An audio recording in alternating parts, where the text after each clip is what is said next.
Welcome to the Folktale Project. This is Dan Scholz. Today we have both our final story for this week and the final part of this, the third tale from Waverley, Misfortunes Never Come Single. The chief's beautiful sister appeared very glad to see Edward, and as her brother spoke a few hasty words to her in Gaelic, she suddenly clasped her hands, and looking up to heaven appeared to ask a blessing upon some enterprise. She then gave Edward some letters that had arrived for him during his absence. It was perhaps as well that Edward took these to his room to open, considering the amount of varied ill news that he found in them.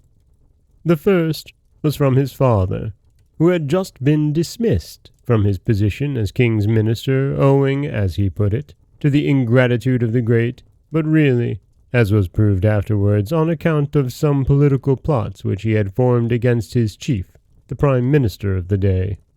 Then, his generous uncle, Sir Everard, wrote that all differences were over between his brother and himself. He had espoused his quarrel, and he directed Edward at once to send in the resignation of his commission to the War Office without any preliminaries, forbidding him longer from serving a government which had treated his father so badly.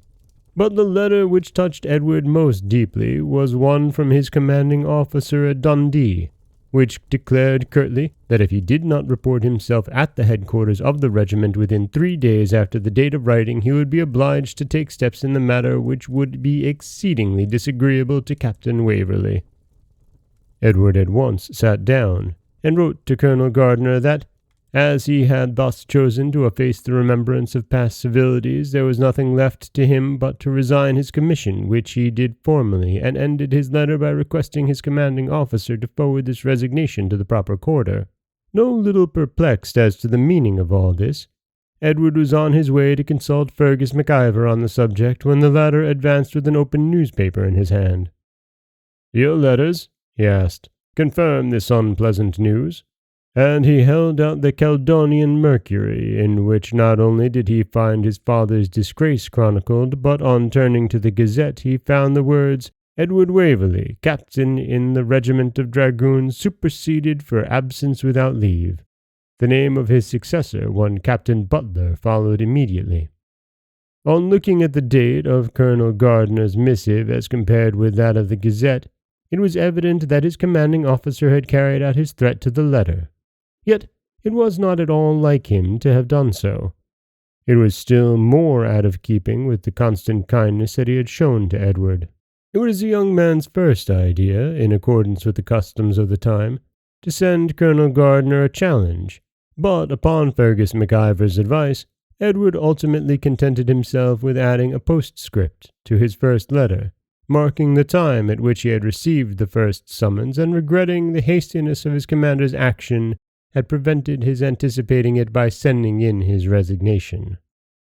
"That, if anything," said Fergus, "will make this Calvinistic colonel blush for his injustice." But it was not long before some part at least of the mystery was made plain. Fergus took advantage of Edward's natural anger at his unworthy treatment to reveal to him that a great rising was about to take place in the Highlands in favour of King James, and to urge him to cast his lot in with the clans. Flora, on the contrary, urged him to be careful and cautious, lest he should involve others to whom he owed everything in a common danger with himself. Edward, whose fancy, if not whose heart, had gradually been turning more and more toward the beautiful and patriotic Flora, appeared less interested in rebellion than in obtaining her brother's goodwill and bespeaking his influence with his sister. "Out upon you!" cried Fergus, with pretended ill-humour. "Can you think of nothing but ladies at such a time? Besides, why come to me in such a manner? Flora is up the glen. Go and ask herself.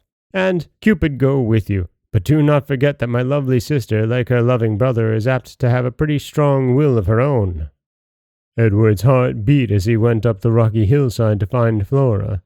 She received and listened to him with kindness, but steadily refused to grant him the least encouragement. All her thoughts, her hopes, her life itself were set on the success of this one bold stroke for a crown. Till the rightful king was on his throne, she could not think of anything else. Love and marriage were not for such as Flora MacIver. Edward, in spite of the manifest goodwill of the chief, had to be content with such cold comfort as he could extract from Flora's promise that she would remember him in her prayers. Next morning, Edward was awakened to the familiar sound of daft Davy Gellatley's voice singing below his window. For a moment he thought himself back at Tullyvalen.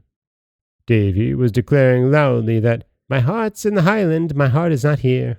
Then, immediately changing to a less sentimental strain, he added with a contemptuous accent, "There's nocht in the Highlands but sobies and leeks, and lang-legged callants gone wanting the breeks without hose or shoon, but we'll all win the breeks when King Jamie comes home." Edward, eager to know what had brought the Bradwardine innocent so far from home, dressed hastily and went down. Davy, without stopping his dancing for a moment, came whirling past, and, as he went, thrust a letter into Waverley's hand. It proved to be from Rose Bradwardine, and, among other things, it contained the news that the Baron had gone away to the north with a body of horsemen, while the Red soldiers had been at Tullyvalen, searching for her father and also asking after Edward himself. Indeed, they had carried off his servant prisoner, together with everything he had left at Tullyvalen. Rose also warned him against the danger of returning thither, and at the same time sent her compliments to Fergus and Flora. The last words of the letter were, "Is she not as handsome and accomplished as I described her to be?" Edward was exceedingly perplexed. Knowing his innocence of all treason, he could not imagine why he should be accused of it. He consulted Fergus, who told him to a certainty he would be hanged or imprisoned if he went south. Nevertheless, Edward persisted in running his hazard. The chief, though wishful to keep him, did not absolutely say him nay. Flora, instead of coming down to bid him good-bye, sent only excuses. So together it was in no happy frame of mind that Edward rode away to the south upon the chief's horse, Brown Dermid, and with Callum Beg for an attendant in the guise of a lowland groom. Callum warned his master against saying anything when they got to the first little lowland town, either on the subject of the Highlands or about his master, Vickian Vore. "The people there be bitter Whigs, till burst them," he said fiercely. As they rode on, they saw many people about the street, chiefly old women in tartan hoods and red cloaks, who seemed to cast up their hands in horror at the sight of Waverley's horse. Edward asked the reason. "Oh," said Callum Beg, "it's either the Muckle Sunday hersel, or little Government Sunday that they ca' the fast." It proved to be the latter, and the innkeeper, a severe, sly-looking man, received them with scanty welcome. Indeed, he only admitted them because he remembered that it was in his power to fine them for the crime of travelling on a fast day by an addition to the length of his reckoning next morning. But as soon as Edward announced his wish for a horse and guide to Perth, the hypocritical landlord made ready to go with him in person.